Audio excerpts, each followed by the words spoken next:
Paano magparehistro ng tricycle, motor o sasakyan sa LTO ng online? Oo mga boss, hindi na nga natin kailangan pumila pa sa opisina ng LTO. Tamay naman ₱400 yung Gcash mo kahit nasa bahay ka naman makapagparehistro ka na. May barya pa nga yung ₱400 mo basta sundan mo lang itong video na 'to. Disclaimer muna tayo, hindi ako konektado o nagtatrabaho sa LTO. Itong video na 'to ay based lamang sa magiging experience ko sa pagpaparehistro ng sasakyan online. Simulan na natin. Bale itong tricycle nga pala na ito ang ipaparehistro natin ngayon. Hindi nga sa atin nakapangalan itong tricycle na ito. Napag-utusan nga lang tayo mag-asikaso. Dumarka na nga rin agad tayo para kumuha ng TTPL insurance. Ito nga pala talaga ang pinakaunang tinukuha ko basta nagpaparehistro ako. Ay recommend dama ko is na sa MWL na kayo kumuha na kasing mas mumura pa sa insurance dito. May alam ka bang mas mura pa ba dito?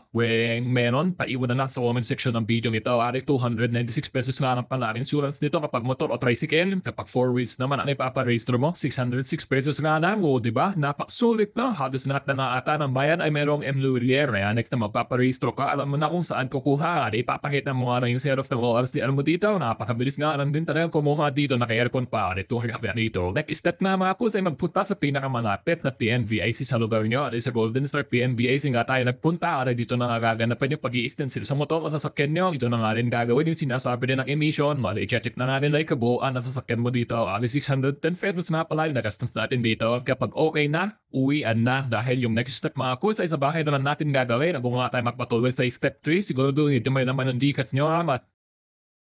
Ito na nga yung simula ng step 3 mga kuya. Kailangan nyo nga lang magbukas ng browser sa cellphone nyo. Kailangan nyo nga lang magpunta sa portal.lto.gov.ph. Kailangan nyo nga lang nilagin yung portal account na nakalink sa sasakyan nyo dito. Kapag nakalagin na nga kayo, ay kailangan nyo lang magpunta sa may vehicle tab. Web up nyo lang sa may accept. Click nyo lang itong vehicle. Tapos piliin nyo na yung sasakyan na ipaparehistro nyo online. Web up sa may next. Nakalagay sa application type, renewal of registration. Sa application naman, the private MB online. Next na nga. Dito naman nalilito yung iba. May nakalagay kasi na DPP-DCI. Ito nga pala yun mga po, yung last na registro ko nga online noong March ay wala pa to. Kaya ngayon, napag-isipan ko nga ulit na gumawa ng tutorial na bago. Kung mapapansin nyo nga mga po, sa unang tab ay walang nakalagay na asterisk na kulay pula. Dito sa may check of certificate coverage, tsaka check PMBIC ay mayroong kulay pulang asterisk na naka-indicate. Ang ibig sabihin kasi ng asterisk na pula mga po ay required. Dahil wala ang asterisk na kulay pula sa unang tab, ang ibig sabihin lang noon ay hindi siya required. Kaya kailangan nyo lang sa musit na nga kayo agad dito sa may check certificate. Tapos click nyo lang yung validate. After nga nun, check PMBIC naman. Click nyo lang ulit itong arrow up na to.